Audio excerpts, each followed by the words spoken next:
Hi guys, welcome to smart online Telugu. Friends, వీడియోలో మనము Indian post office GDS ఉద్యోగాలకు result అనేది రావడం అయితే జరిగిందండి. అయితే కట్ ఆఫ్ కూడా యావరేజ్గా 95% అనేది కట్ ఆఫ్ అయితే వెళ్ళడం అయితే జరిగింది. అయితే ఒక ఇంపార్టెంట్ విషయం అయితే ఇక్కడ చెప్పబోతున్నానండి.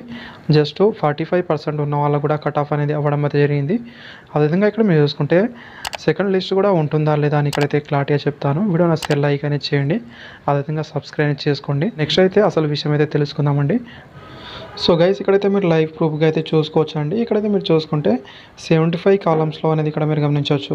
జస్ట్ ఇక్కడ 45%కి అనేది ఓబీసీ వాళ్ళకి అనేది ఇక్కడైతే జాబ్ అనేది రావడం అయితే జరిగిందండి. ఇక్కడైతే మీరు చూసుకోవచ్చు.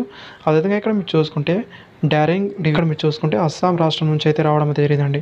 ఈ స్టేట్లో చాలా వేరియేషన్ అయితే చూపించడం అయితే జరిగిందండి. ఇక్కడ మీరు చూసుకుంటే 45%, అదేవిధంగా 70% వాళ్ళు కూడా రావడం అయితే జరిగింది. ఇక్కడ కేటగిరీ వైజ్గా కూడా మీరు ఈ నోటిఫికేషన్లో మీరు చూసుకోవచ్చు.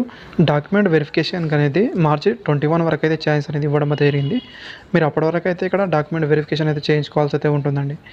ఆ తర్వాత మీకైతే ఇక్కడ మీరు ఒకవేళ వెళ్ళలేకపోతే మీకైతే ఇక్కడ క్యాన్సిల్ అనేది అవ్వడం అయితే జరుగుతుంది. మళ్ళీ అయితే వేకెన్సీ అనేది ఖాళీ అవుతుందండి. ఇక్కడ మీరు చూసుకుంటే మార్చి 21 తర్వాత అయితే మీకు అనేది సెకండ్ లిస్ట్ అనేది పెట్టే అవకాశం అయితే ఉంది.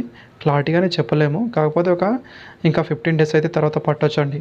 ఎలా అంటే ఈ డాక్యుమెంట్ వెరిఫికేషన్కి వెళ్ళలేని వాళ్ళు అలా కొందరి దగ్గర డాక్యుమెంట్స్ కూడా ఉండవు, అలానే అప్లై అనేది చేసేసుకుంటారు. అలాంటి వాళ్ళకైతే అక్కడ రిజల్ట్ అనేది చేయడం అయితే జరుగుతుంది. ఆ తర్వాత ఆ వేకెన్సీ అనేది ఖాళీ అని అవ్వడం అయితే జరుగుతుంది. అవైతే మళ్ళీ సెకండ్ లిస్ట్లో అనేది షార్ట్ లిస్ట్ చేసి మళ్ళీ అయితే ఫిల్అప్ అనేది చేయడం అయితే జరుగుతుంది. మరిన్ని అప్డేట్ వచ్చిన తర్వాత అయితే మళ్ళీ అనేది వీడియోస్ అయితే చేస్తూనే ఉంటాను. అందుకే ఛానల్ సబ్స్క్రైబ్ చేసుకోండి. Thank you.